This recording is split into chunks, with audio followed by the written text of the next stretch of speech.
अऊज़ु बिल्लाहि मिनश शैतानिर रजीम बिस्मिल्लाहिर रहमानिर रहीम रब्बि इश्रह ली सदरी व यस्सिर ली अमरी वहलुल उक़दतम मिन लिसानी यफ़क़हू क़ौली रब्बि ज़िदनी इल्मा अल्लाहुम्मा अरिनल हक़्क़ हक़्क़न वरज़ुक़ना इत्तिबाअह व अरिनल बातिला बातिलन वरज़ुक़ना इज्तिनाबह आमीन या रब्बल आलमीन।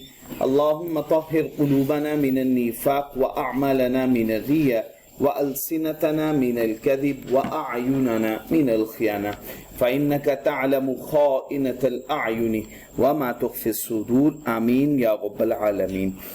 बच्चे क्वेश्चन 10.10 इसकी सबसे पहले हम रिक्वायरमेंट पढ़ते हैं। सबसे पहले बच्चे कहा जा रहा है टैक्सेबल इनकम को कैलकुलेट करें, टैक्स लायबिलिटी को कैलकुलेट करें, टैक्स पेएबल को कैलकुलेट करें। टैक्स ईयर 20x3 के लिए आपने तमाम रेलिवेंट एग्जम्पशन, एक्सक्लूजन और डिसअलाउंसेस जितने भी हैं वो आपने शो करवाने। 21 मार्क्स का ये क्वेश्चन आ चुका होगा, तो हम इंशाल्लाह इसको स्टेप बाय स्टेप सॉल्व करेंगे ताकि जितना भी आप पढ़ चुके हुए हैं वो रिकॉल भी होता जाए। और आपको अभी तक स्टिल देखिए, मैंने लास्ट टाइम आप लोगों से एग्जामिनर कमेंट्स डिस्कस किए, जो आपके टेस्ट चेक कर रहे हैं वो कह रहे हैं अभी तक बच्चों को सॉल्व नहीं करना आ रहा न्यूमेरिकल, वो सही पैटर्न पे सॉल्व नहीं कर रहे। इसका मतलब अभी तक आपका पैटर्न ठीक नहीं है। तो अब जरा तवज्जो से अच्छे तरीके से समझिएगा मैं कैसे सॉल्व करता हूँ, उसी पैटर्न पे आपने भी कोशिश करनी है और रफ में भी ऐसे ही करना है। और जब आप टेस्ट करें, मिड मॉक हो, जब भी हो, इवन तो फाइनल एग्जाम में भी आपने उसी पैटर्न को फॉलो करना है। ठीक हो गया जी। बिस्मिल्लाहिर्रहमानिर्रहीम। बच्चे सबसे पहले ये इंडिविजुअल का क्वेश्चन है मिस्टर असलम। आपको इन न्यूमेरिकल से ये इंफॉर्मेशन पता चलती जाएगी। Was employed with Sahal limited as a marketing manager. 30 June 2002 को शी रिजाइंड, मिसिज असलम था, she resigned from her employment with SL 30 June 2002 को।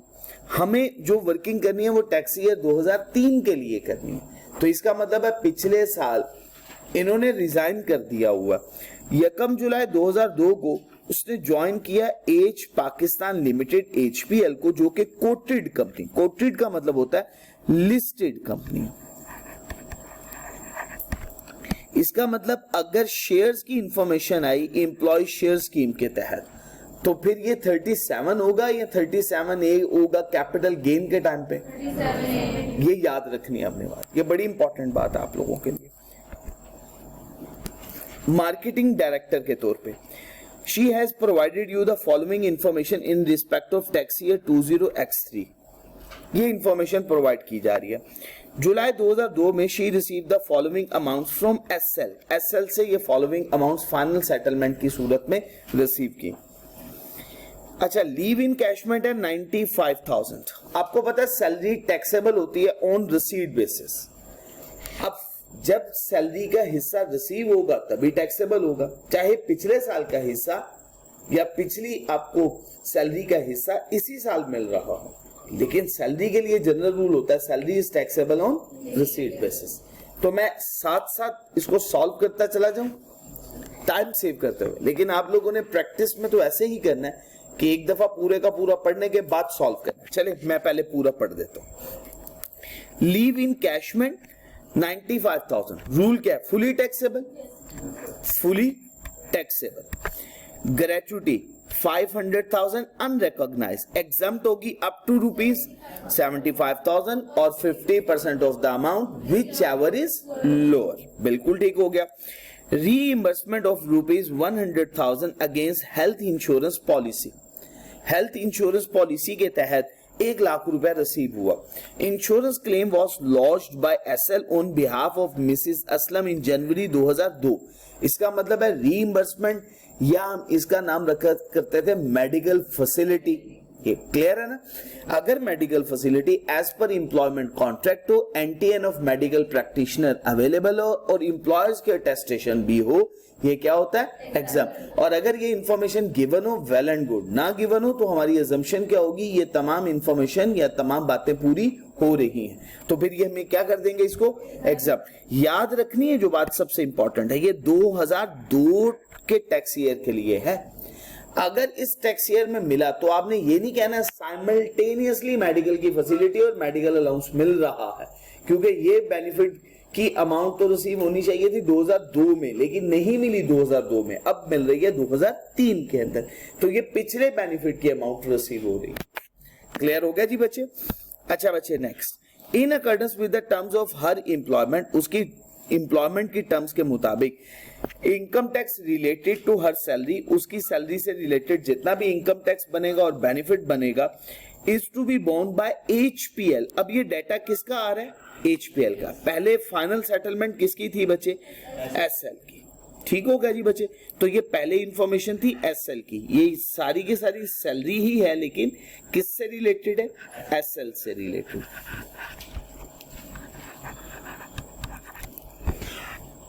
जी बच्चे, हर employments benefits during the tax year were as follows. Basic salary बच्चे कितनी है? 2 लाख रुपया और हर महीने। मेडिकल अलाउंस कितना बच्चे? 60,000 और पर मंथ। आपको पता है medical allowance exempt up to 10% of basic salary. Rent free accommodation, annual letting value कितनी है बच्चे? 4,80,000। बात क्लियर होगी? तो ये रेंट फ्री अकोमोडेशन है, इसका रूल क्या होगा? 45% ऑफ बेसिक सैलरी और fair market rent whichever is higher. उसके बाद बच्चे ट्रैवलिंग अलाउंस 50,000 पर मंथ है। ट्रैवलिंग अलाउंस कितने प्रोवाइड किए जा रहे? 50,000 रुपया हर महीने। तो आपने 50,000 रुपया हर महीने से मल्टीप्लाई कर देना, 12 से मल्टीप्लाई करना है। 60% of the amount was spend in performance of official duties. बाकी 40% जो हो जाएगा वो टैक्सेबल हो जाएगा। बिल्कुल ठीक हो गया। प्रोविडेंट फंड है 10% of basic salary.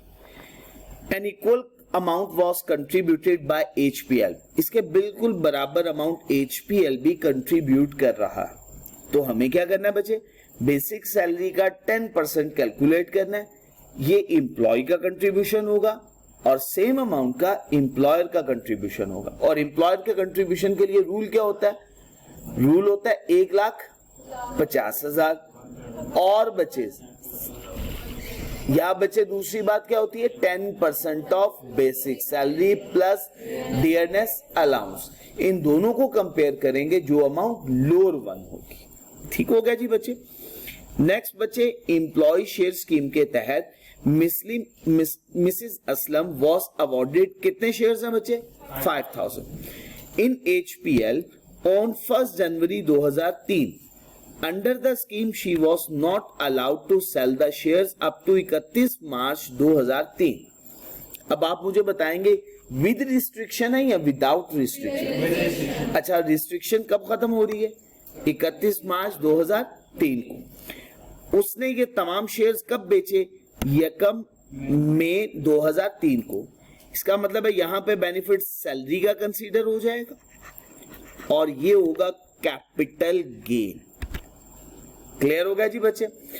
Share transfer यहां पे हो जाएंगे, तो हमने यहां पे फॉर्मूला क्या यूज करना है? Fair market value minus cost paid to acquire the shares.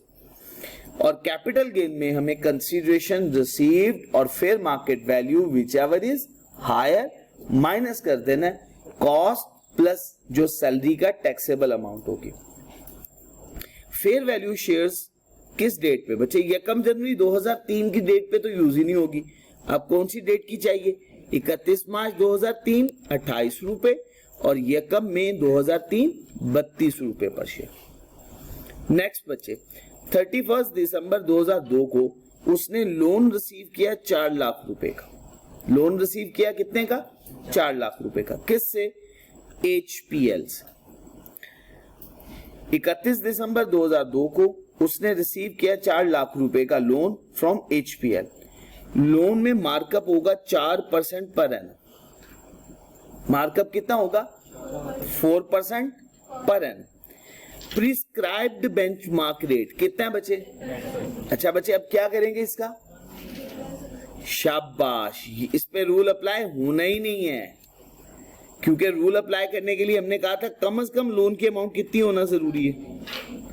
तो ये तो अमाउंट कम है, इसका मतलब इस पे रूल अप्लाई नहीं होना, हमें इसको इग्नोर करना है, इसका नोट प्रोवाइड करना। ठीक हो गया जी बच्चे? नेक्स्ट बच्चे, she won the best executive employ award of HPL. Employment benefit है, ये ना इनकम फ्रॉम अदर सोर्स में लिख दीजिएगा। अच्छा बच्चे, और उसको लैपटॉप मिला जिसकी फेयर मार्केट वैल्यू कितनी है 100,000, ये सैलरी का बेनिफिट होगा। एक अमाउंट है 3,55,000 रुपए की रिसीव हुई from her spouse as support payment under an agreement to live apart. तो बच्चे क्या है, नॉन रिकॉग्निशन रूल। शाबाश, याद आ गया। तो ये वैसे ही एग्जम्प्ट होता है। Next, she paid ₹105,000 as zakat under Zakat and Ushr ordinance. Deductible allowance. सबसे लास्ट पे बच्चे डोनेशन है 70,000 की, अप्रूव्ड ऑर्गेनाइजेशन में पे की जा रही है। ठीक हो गया जी बच्चे। Donation of ₹70,000 was paid to an approved organisation. Deductible allowance है, टोटल इनकम में से हम डिडक्ट करेंगे, माइनस करेंगे। तो बच्चे क्वेश्चन को स्टार्ट करते हैं।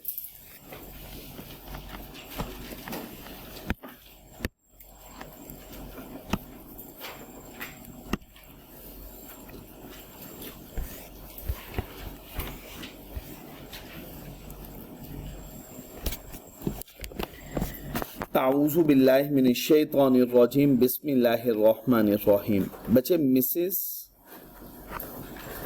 असलम। नेक्स्ट बच्चे हम कंप्यूटेशन करने वाले हैं।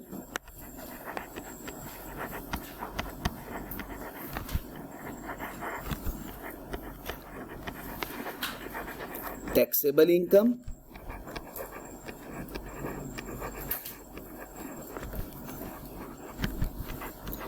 and tax liability।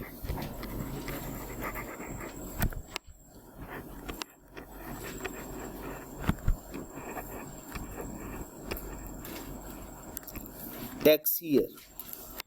अच्छा बच्चे, टैक्स ईयर क्या है 2003। अच्छा बच्चे, इंफॉर्मेशन रुपीज में। अच्छा, आपको पता है इसमें 5 इंफॉर्मेशन मैक्सिमम हम प्रोवाइड करते हैं। मैं आपको बता देता हूं। सबसे पहले पे हम नाम लिखते हैं, दूसरे पे लिखते हैं पर्सनल स्टेटस। अगर इस केस में लिखते हैं पर्सनल स्टेटस तो क्या आता है इंडिविजुअल। और third one residential, residential status में रेजिडेंट। फोर्थ वन में कंप्यूटेशन, रिक्वायरमेंट होती है computation of taxable income and tax liability. Fifth one and the last one tax year. बात क्लियर हो गई। तो कम से कम ये 3 इंफॉर्मेशन तो लाजमी प्रोवाइड कर, लेकिन 5 इंफॉर्मेशन प्रोवाइड करना बेहतर है आपके लिए। अच्छा बच्चे, सबसे पहले हेड है income from salary.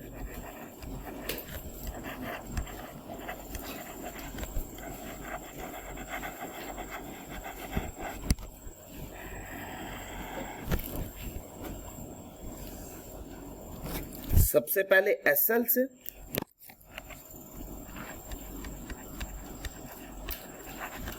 Final settlement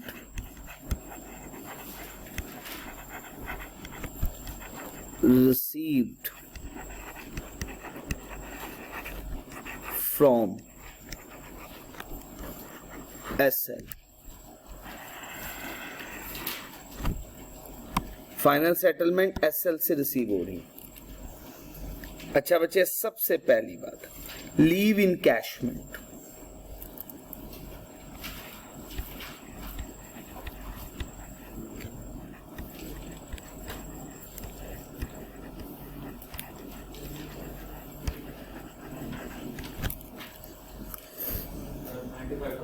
$95,000। Rule क्या बच्चे, फुली टैक्सेबल। बच्चे कंसंट्रेट करना है आप लोगों ने, अच्छे तरीके से समझते जाना है। Fully taxable. उसके बाद बच्चे ग्रेच्युटी।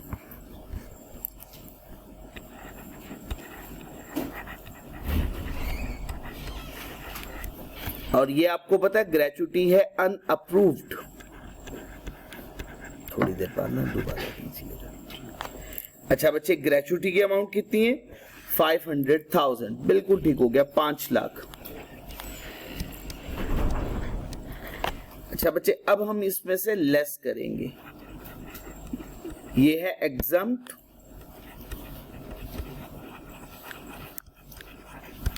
अप टू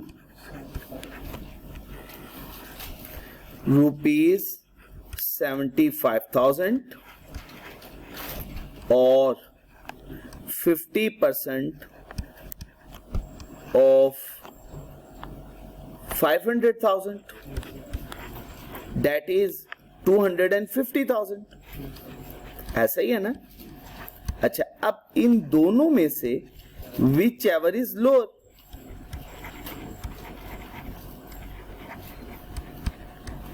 इन दोनों में से जो अमाउंट कम होगी, विच एवर इज लोअर है 75,000,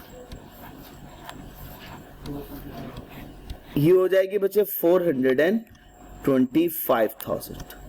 किसी बच्चे को कोई कंफ्यूजन नहीं आता, बात सबको समझा पाए?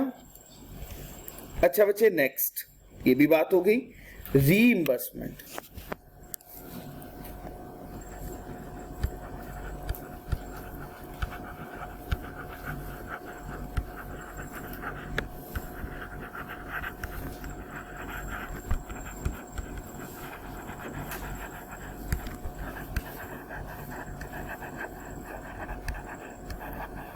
ये मेडिकल फैसिलिटी है और उसके लिए मैंने अभी रूल बताया, क्या है ये? एग्जाम्प्ट. शाबाश, बिल्कुल ठीक हो गया. एसएल से यही इंफॉर्मेशन मिली, यही है सैलरी. उसके बाद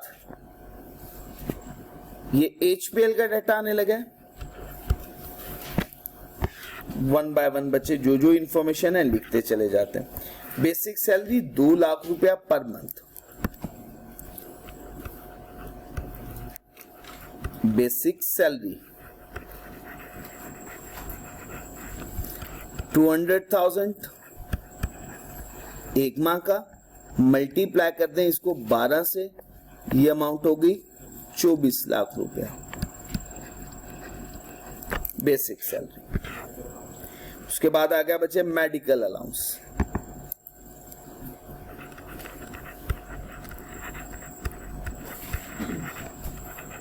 मैंने आपको बताया था वो पैसे रिसीव हो रहे हैं लास्ट ईयर, कॉम्बिनेशन में नहीं मिल रहे. मेडिकल अलाउंस कितना मिल रहा है पर मंथ? 60,000 पर मंथ है. 60,000 है बच्चे, इसको मल्टीप्लाई करें 12 से, जी बिल्कुल 7,20,000. अब बच्चे हमें इसमें से एग्जम्प्ट कैलकुलेट करना है. एग्जम्प्ट कितना है? Up to 10% of basic salary. Exempt up to 10% of basic salary. तो बच्चे बेसिक सैलरी का कितने परसेंट बना? 10%, 2,40,000. 480,000 बच्चे अमाउंट टैक्सेबल हो जाएगी. कोई दिक्कत तो नहीं है बच्चे यहां तक? जी बच्चे ये भी हो गया. नेक्स्ट बच्चे रेंट फ्री अकोमोडेशन फैसिलिटी.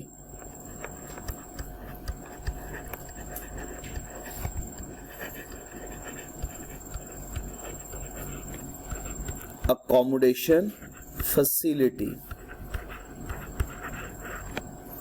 अच्छा बच्चे, अकोमोडेशन के लिए कितने पैसे रिसीव हो रहे हैं?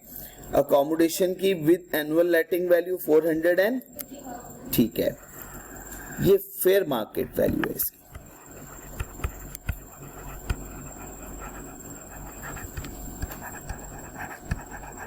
ये पूरे साल की बताई हुई है बच्चे, एनुअल लेटिंग वैल्यू है ना, तो पूरे साल की हुई. अच्छा बच्चे, साथ ही साथ और 45% ऑफ बेसिक सैलरी. शाबाश, 45% of basic salary. Basic salary कितनी है बच्चे? 24 लाख. 24 लाख का 45%, जी बच्चे. अब ये दो अमाउंट्स हमारे सामने मौजूद हैं. इन दोनों अमाउंट्स में से जो अमाउंट बड़ी होगी, विच एवर इज हायर, जो अमाउंट हायर है, तो कौन सी अमाउंट हायर है बच्चे? 10,80,000. तो बच्चे 10,80,000 whichever is higher taxable होगी बच्चे. कोई दिक्कत? जी बच्चे, ये भी बच्चे हम लोगों ने फिगर लिख ली, मेंशन कर ली. उसके बाद है बच्चे ट्रैवलिंग अलाउंस.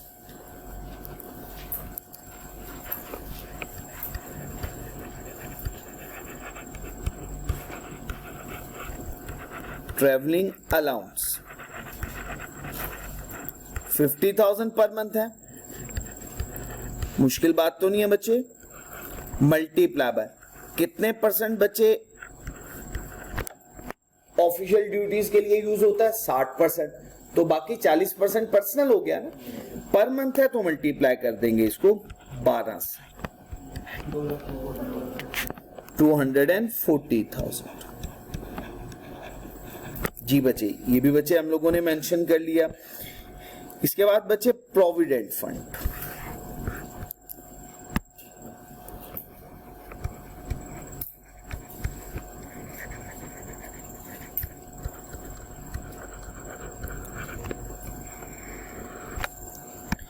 प्रोविडेंट फंड में एम्प्लॉइज कंट्रीब्यूशन,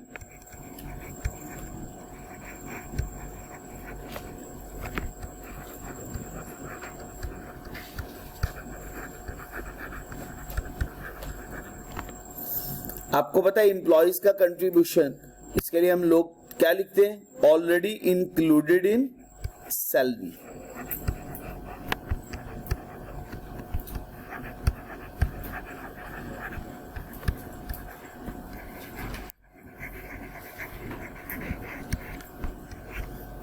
तो हम इसका कहा करते थे नो ट्रीटमेंट, बिल्कुल ठीक हो गया, एक्सीलेंट। उसके बाद बच्चे सेकंड वन, किसका कंट्रीब्यूशन होगा, एम्प्लॉयर्स का कंट्रीब्यूशन।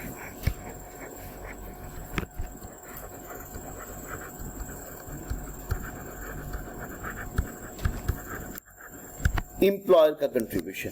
अच्छा बच्चे, बेसिक सैलरी का 10% है ना, तो जी बच्चे बेसिक सैलरी का 10% कितना हुआ, 2,40,000। कोई कंफ्यूजन तो नहीं है, इसका भी उतना ही था, 2,40,000। अमाउंट लिखनी है तो वो लिख देते हैं, ये बात हो गई। अच्छा बच्चे, अब इसमें से हमने लेस करना, एग्जम्प्ट या limit up to 10% of basic salary plus dearness allowance. और डियरनेस अलाउंस इस सवाल में तो मौजूद ही नहीं है, तो वो कितनी अमाउंट बन रही है बच्चे, 2,40,000 और ₹150,000। एक्सीलेंट। विच एवर इज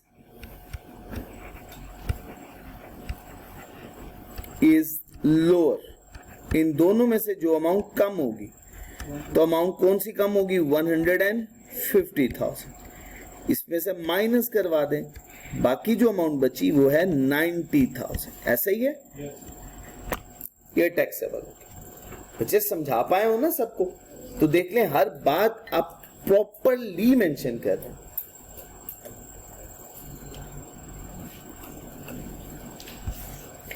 अच्छा बच्चे, प्रोविडेंट फंड के बाद एम्प्लॉय शेयर स्कीम।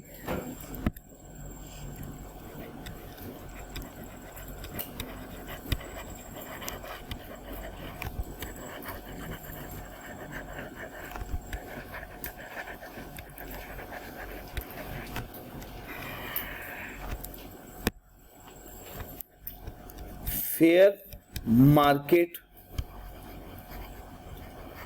वैल्यू।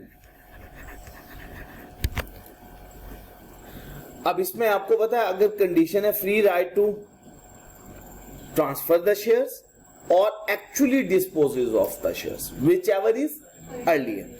अब यहां पे तो उसने कोई ऐसी इंफॉर्मेशन नहीं दी, तो हमारे पास एक ही इंफॉर्मेशन, तो हम उसी को ही बेस बनाएंगे। 31 मार्च 2003 पे बच्चे 28 रुपए पर शेयर है, तो बच्चे 28 रुपीज पर शेयर मल्टीप्लाई करते हैं 5,000 शेयर्स, 140,000। और इसकी कोई कॉस्ट उसने नहीं बताई हुई है, मैं कि आपको कितने में रिसीव हुए, बताया होगा कुछ, तो ये सारी की सारी अमाउंट ही क्या हो जाएगी, taxable under the head salary हो जाएगी। नहीं तो हमें कॉस्ट आपको पता है डिडक्ट करना होती थी इसमें से। अच्छा बच्चे, ये बात तो हमारी यहाँ पे मुकम्मल हो गई। सैलरी की एक बात उसने काफी एंड पे जाके बताई थी सर। जी बच्चे। सर, जो फेयर मार्केट वैल्यू दी गई है at the time of acquisition, वो यूज नहीं कर सकते कॉस्ट में? At the time of Acquisition कब होगी? जब मिली भी है वही जब ट्रांसफर की। नहीं, जब उसने, आपको पता है, जब हम, हमारे पास दो ऑप्शन होती है, अगर तो फ्री हो मींस किसी तरह की कोई रिस्ट्रिक्शन नहीं, यस सर, आपके पास फ्री राइट है, जब चाहे जिसको मर्जी चाहे बेच दें। यस सर, तो फिर जिस दिन आपको रिसीव हो गया, आपने ऑप्शन एक्सरसाइज कर ली, उसी दिन की फेयर मार्केट वैल्यू यूज करनी।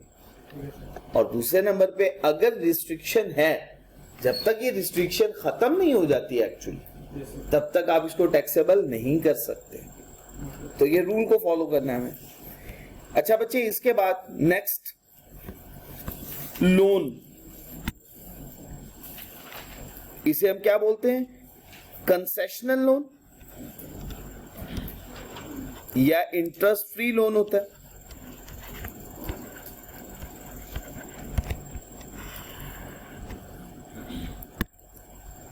अब यहां पे आपने बताना है as the amount of loan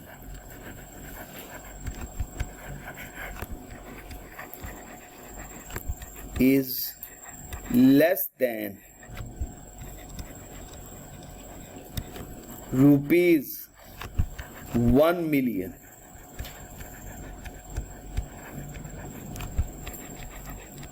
therefore it is not considered a benefit। ठीक हो गया जी बच्चे, क्योंकि लोन की अमाउंट क्या है? हाँ बिल्कुल ठीक हो गया, इसी वजह से हमने इसको बेनिफिट कंसीडर नहीं किया, नोट लिख दिया आपने। इसके बाद बच्चे लैपटॉप रिसीव हो रहा है। Fair market value of laptop कितनी है बच्चे? 100,000, 1,00,000 रुपए। ये भी बच्चे बात क्लियर हो गई? और कोई और इंफॉर्मेशन तो नहीं है जो सैलरी से रिलेटेड हो? यहां तक बच्चे इसका टोटल कर लीजिएगा और लिखिएगा टैक्सेबल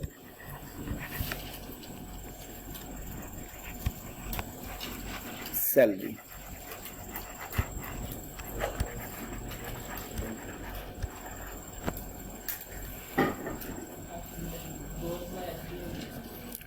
जी बिल्कुल सही, हमने ये बात इग्नोर कर दी।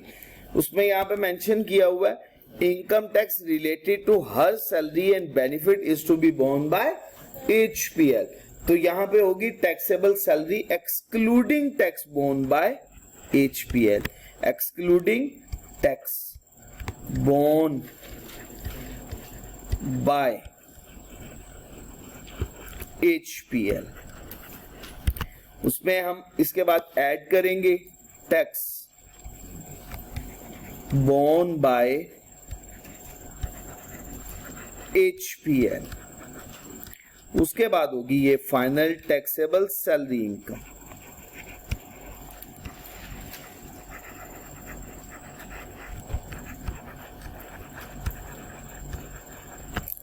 अच्छा बच्चे, ये फिगर बता दीजिएगा, इसकी वर्किंग मैं बाद में कर देता हूं।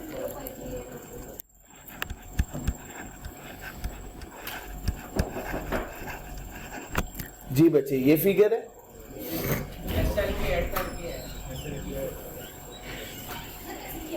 जी जी बिल्कुल टोटल बतानी है। यहां पे अगर मैं कह देता हूं ये वाला जो है ना, ये देखिएगा HPL, यहां पे हम ये नहीं कह रहे कि टैक्सेबल सैलरी इनकम है, ये टैक्सेबल सैलरी इनकम है excluding tax borne by HPL। इसमें HPL ने जो टैक्स बोर्न की है उसके बगैर।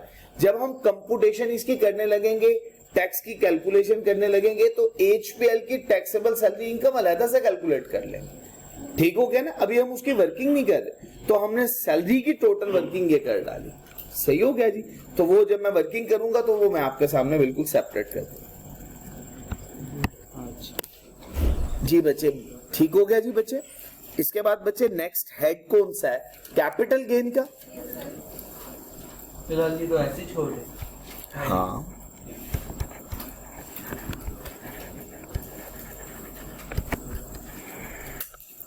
Capital gain, disposal of shares,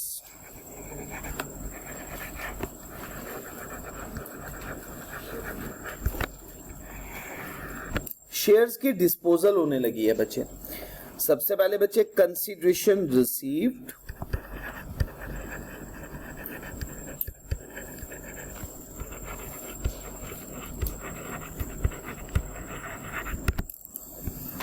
consideration received में बच्चे कितने में उन्होंने सेल किए नहीं बताया हुआ, हमें फेयर मार्केट वैल्यू या consideration receive whichever is higher use करना होता है ना, तो हम वो यूज कर देंगे 32 और सारे के सारे शेयर्स बेच दिए 5 के 5000।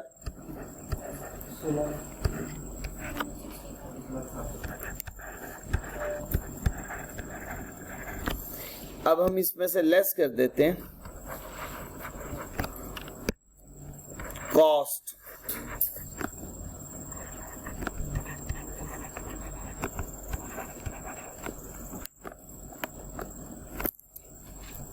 ठीक हो गया। कॉस्ट भी और टैक्स भी वो कंबाइन, वो एक ही फिगर है, वो 1,40,000। मैंने आपको सिंपल रूल बताया था, आपने इसमें फेयर मार्केट वैल्यू माइनस कर लिया था, वो कितनी अमाउंट होगी बच्चे 20,000। कोई दिक्कत तो नहीं है बच्चे।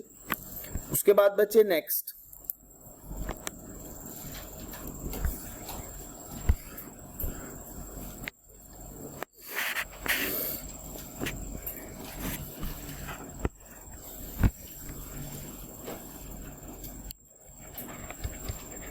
amount received from spouse under an agreement to live apart.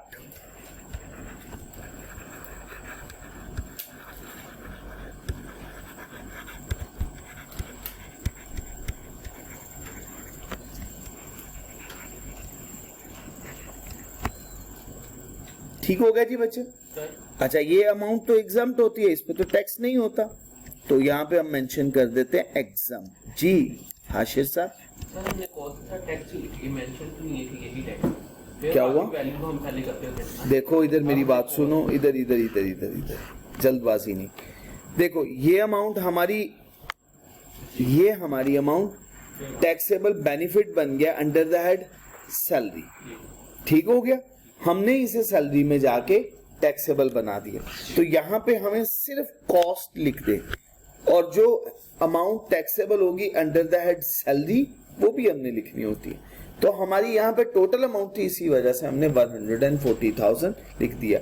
मैंने आपको उसूल बताया हुआ है कि आप सिर्फ फेयर मार्केट वैल्यू की फिगर कंसीडर किया करें कॉस्ट की सूरत में, आपको कोई इसके अलावा वर्किंग नहीं करनी पड़ेगी। ठीक होगा जी। जी बच्चे, कैपिटल गेन में सिर्फ यही इंफॉर्मेशन, इसके अलावा कोई और हेड भी नहीं है और इसके अलावा वर्किंग भी नहीं होगी। और इसके बाद बच्चे हम इसका टोटल कर लेंगे, ये टोटल बन जाएगा टोटल इनकम, क्योंकि ज़कात की इंफॉर्मेशन गिवन है ना, टोटल इनकम। अभी इसका टोटल ना कीजिएगा, इसमें से लेस कीजिएगा ज़कात डिडक्टेड एट सोर्स। उसके बाद बच्चे ये अमाउंट होगी टैक्सेबल इनकम की,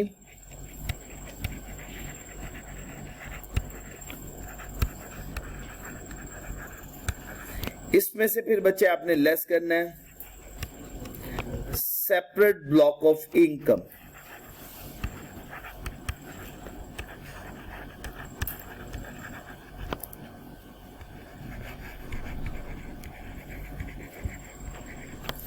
और ये अमाउंट हो जाएगी taxable income as normal tax रजीम।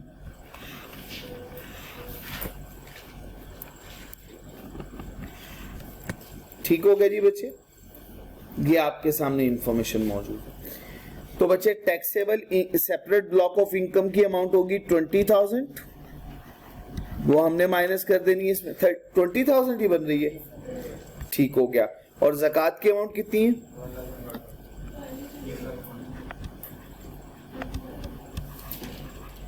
जी बच्चे ये हमने माइनस कर देनी है इसमें से, और बाकी अभी वर्किंग हमें करनी है। तो बच्चे वर्किंग शुरू करते हैं। सेपरेट ब्लॉक ऑफ इनकम की अमाउंट कहाँ से आएगी? सेपरेट ब्लॉक ऑफ इनकम, ये मैंने पहले ही बताया था कि कैपिटल गेन जो शेयर्स की डिस्पोजल होगी अगर, तो ये शेयर्स होंगे अंडर सेक्शन 37A। ये 37A के शेयर्स हैं, तो उसका गेन तो टैक्सेबल होता है as a separate block of income. ये यहां से हमें इंफॉर्मेशन मिली। जी बच्चे वर्किंग कर ले। HPL की सैलरी इनकम हमें कैलकुलेट करनी है, फिर मैं वर्किंग नंबर 1 कर रहा हूं इसकी। तो आपको मैं टिक कर देता हूं जो जो फिगर्स आपने ऐड करनी है। 24 लाख, 4,80,000, 28,80,000 हो गया। ठीक हो गया। उसमें 10,80,000 जमा कर लीजिएगा, 2,40,000 रुपया, 90,000 रुपया और 1,40,000 रुपया और 1 लाख रुपया। टोटल बच्चे ये कर लीजिएगा, ये है टैक्सेबल इनकम 4.53 मिलियन। जी बच्चे अब हम वर्किंग शुरू करने लगे। ये फिगर याद रखिएगा। मैं जरा फॉर्मेट बना लूं, फिर हम इस पे पहले वर्किंग कर लें। बच्चे हम सबसे पहले वर्किंग किया करते हैं, यहाँ पे हम सीरियल नंबर लिख दिया करते हैं। उसके बाद बच्चे टैक्सेबल, बिल्कुल ठीक हो गया, टैक्सेबल इनकम। देन बच्चे टैक्स लायबिलिटी, सबसे पहले हम कैलकुलेट करते हैं टैक्स लायबिलिटी। उसके बाद बच्चे next tax born by employer, बिल्कुल ठीक हो गया, बाय कंपनी। इस केस में 100% बॉर्न कर रहा है, तो आपको ये शायद कॉलम ना भी बनाए तो मेंशन करने की जरूरत नहीं है। उसके बाद बच्चे नेक्स्ट आएगा एडिशनल टैक्स। ये अगला कॉलम हम किसका बनाया करते थे? एडिशनल टैक्स का। और सबसे एंड का कॉलम होता है हमारा अगेन टैक्सेबल इनकम का। ठीक हो गया जी बच्चे। तो बच्चे मैं वर्किंग शुरू करने वाला हूं। सबसे पहला आपने कितना बताया था? 4.53 मिलियन, ऐसा ही है। ये बच्चे हमारी टैक्सेबल इनकम है, कोई दिक्कत? अगेन सैलरीड का केस बनना है ये वाला। अगर हम सैलरीड का केस देखें तो इसकी सैलरी की अमाउंट, ये स्लैब कौन सी बन रही है? 5th स्लैब 4 मिलियन से 6 मिलियन के दरमियान में। हाँ जी ठीक हो गया जी। अच्छा पहले आपने कैलकुलेटर में से इसमें से माइनस कर देना 3.6, जितना भी एक्सेस आ जाएगा उस पे रेट कितना अप्लाई होगा? 27 है, 27.5, और उस पे 36 लाख पे जितना टैक्स बनता है वो ऐड कर दीजिएगा, टोटल टैक्स की अमाउंट बन जाएगी।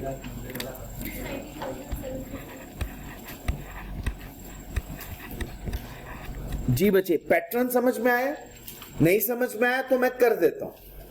अगर आप लोग साथ साथ कैलकुलेटर पे नहीं करेंगे तो एग्जाम में बैठ के कैसे पॉसिबल है कि आप लोग ये कैलकुलेशन कर लें?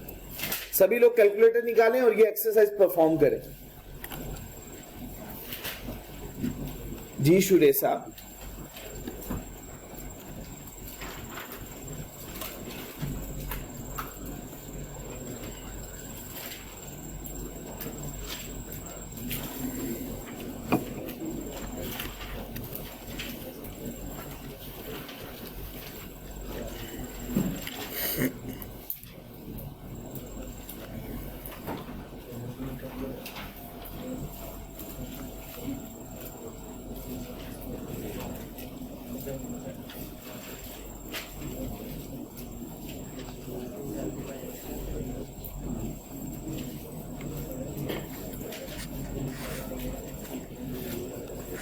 जी बच्चे परफॉर्म किया है जी। अच्छा सारे का सारा टैक्स कौन बियर कर रहा है? एम्प्लॉयर बियर कर रहा है। एडिशनल टैक्स की फर्स्ट वन के केस में यही फिगर होगी 690,750। टोटल कीजिएगा बच्चे कितनी अमाउंट बन रही है?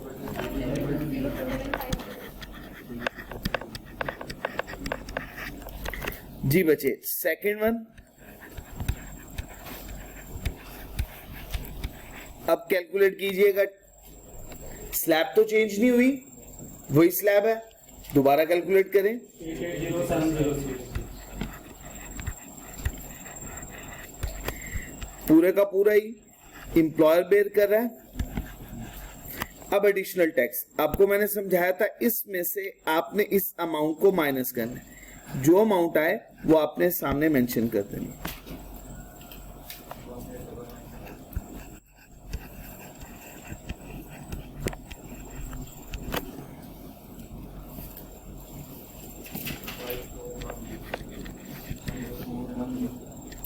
5410 जी बच्चे। थर्ड वन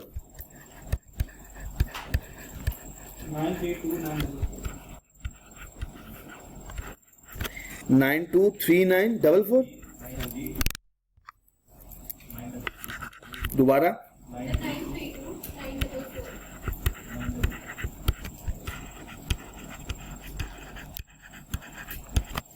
जी बच्चे। अब अगेन बच्चे इसमें से इस फिगर को डिडक्ट कर दें,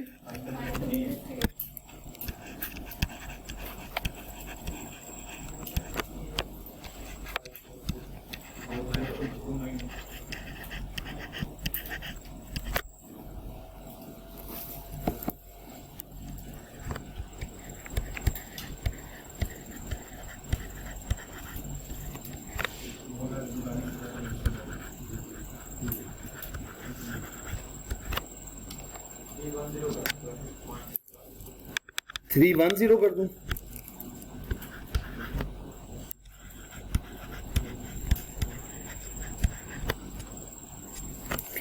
अगेन बच्चे इन दोनों के दरमियान का डिफरेंस और ये यहां पे मेंशन कर दीजिए।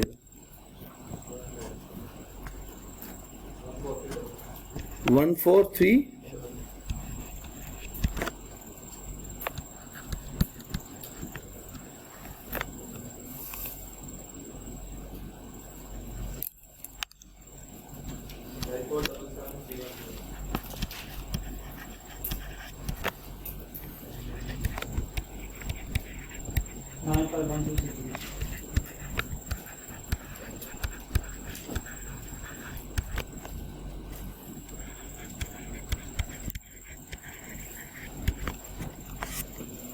अगेन दोनों का दरमियान का डिफरेंस लेके बताइएगा।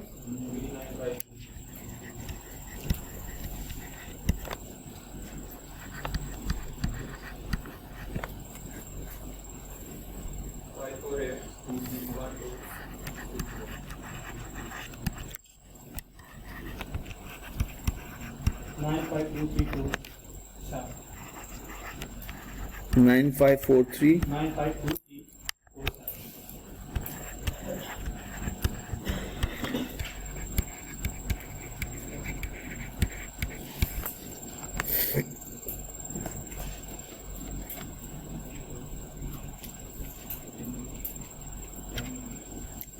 1088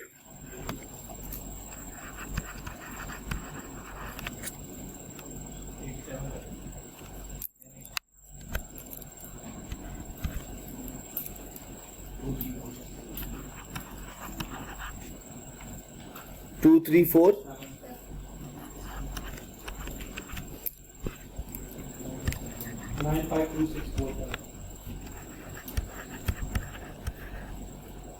952654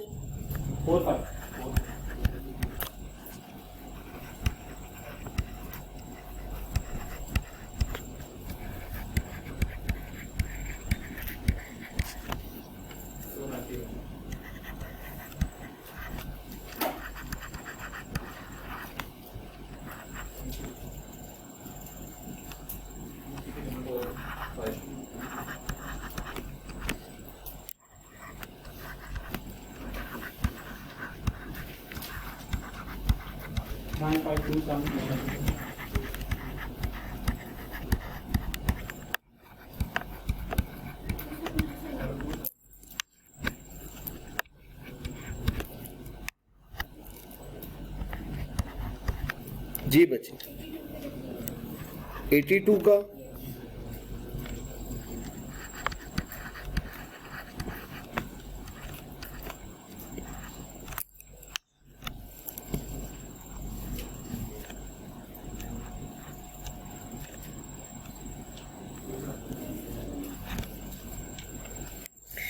जी बच्चे अब ये इसको कंप्लीट कीजिएगा 54822727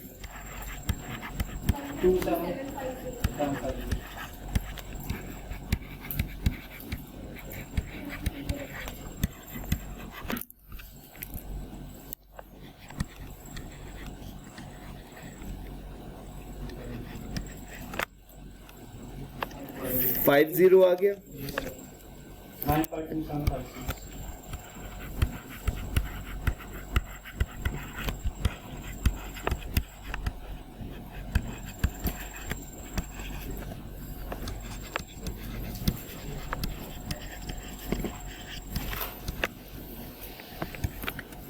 बस इसको कंप्लीट कर दें, यहीं पे राउंड ऑफ किया जा सकता है, यहीं पे 2758 बनता है. 952758 ठीक है जी, 2 रुपए का फर्क आ गया, ये रहने दें, 1-2 रुपए का डिफरेंस आ जाएगा, यहाँ 60 पैसे राउंड ऑफ कर दें, ठीक है, या यहीं पे इसको रहने दें 952758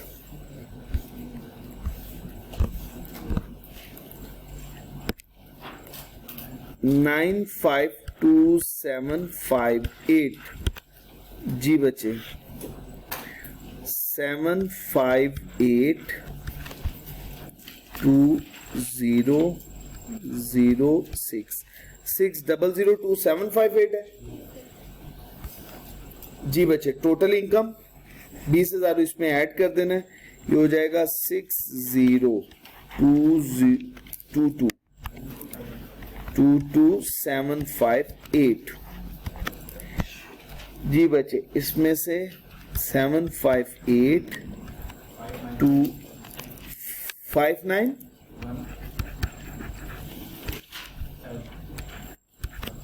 7,758 है। 20,000 बच्चे इसमें से भी माइनस कर दीजिएगा,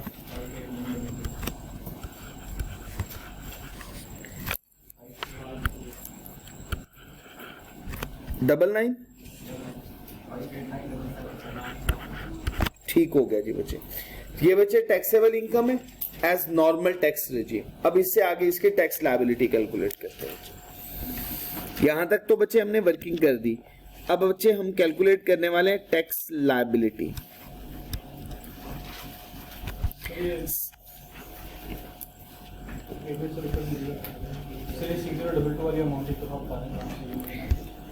एक फिगर ये है और एक फिगर ये है, इन दोनों को सम किया, ये फिगर बन गई।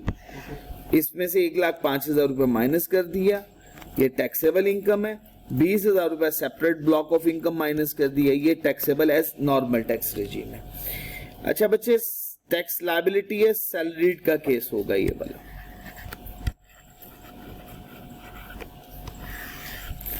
तो बच्चे सबसे पहले टैक्स स्लैब कौन सी है? Tax on ₹3.6 million. कितनी अमाउंट है?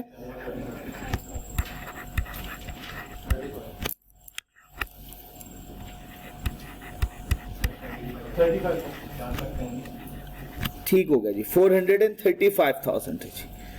अच्छा बच्चे, अब tax on rupees exceeding 36 lakh रुपया, जितना भी उससे ज्यादा एक्सेस अमाउंट बन रही है, वो कितनी एक्सेस अमाउंट बन रही है? 27758 कम है।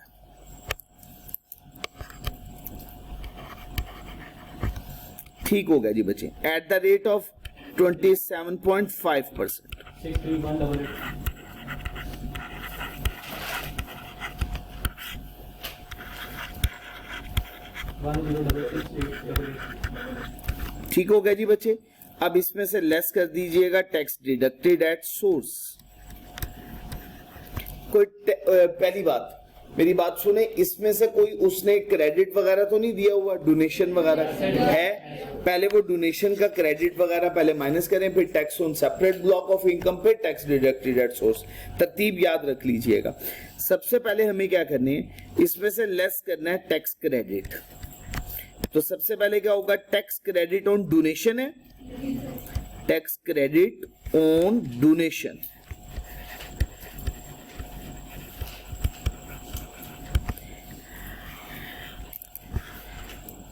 जी बच्चे, बिस्मिल्लाहिर्रहमानिर्रहीम। बच्चे डोनेशन के लिए सबसे पहले हम लायबिलिटी के अमाउंट यूज करते हैं। 1066,883 डिवाइड कर दीजिएगा इसको टैक्सेबल इनकम से।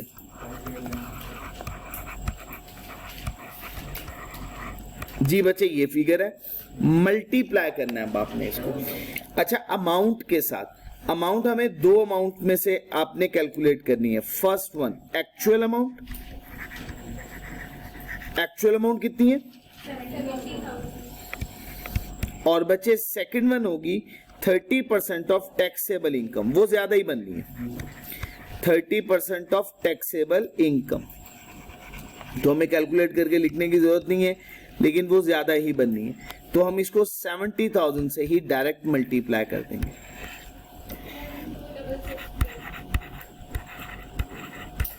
वन 14663 है बच्चे। जी बच्चे, ये फिगर लेस कर दीजिएगा इसमें से।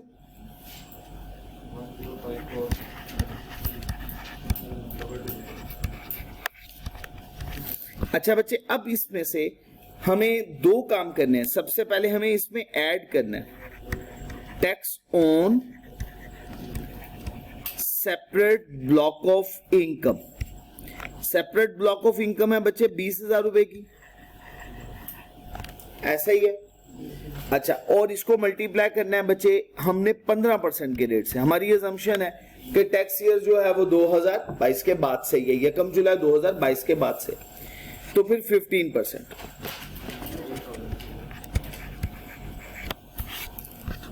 जी बच्चे, ये फिगर होगी 105,722। अब इसमें से बच्चे हमने लेस कर देना है tax deducted at source.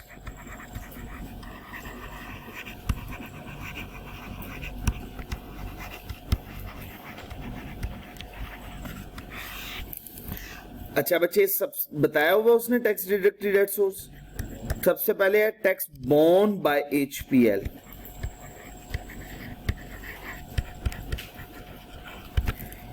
HPL ने कितना टैक्स बोर्न किया था? जी बच्चे, बिल्कुल ठीक हो गया। ये देखिए, ये फिगर हम लोगों ने यहां पे लिखी हुई है 952758।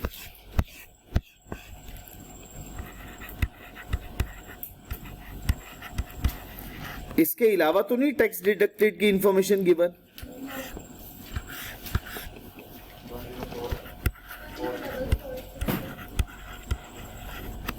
ये कहलाएगा बच्चे टैक्स पेएबल। जी बच्चे, मैं चेंज कर देता हूं, tax payable with return of income.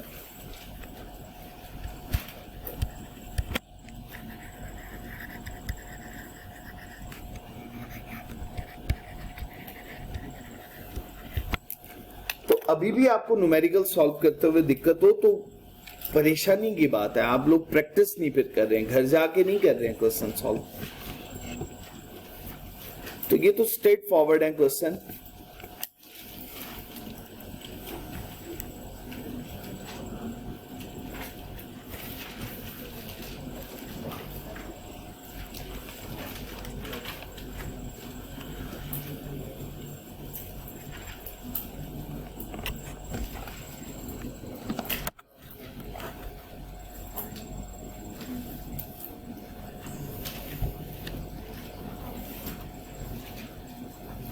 सुब्हानक अल्लाहुम्मा व बिहम्दिक अशहदु अल्ला इलाहा इल्ला अंता अस्तगफिरुका व अतूबु इलैक।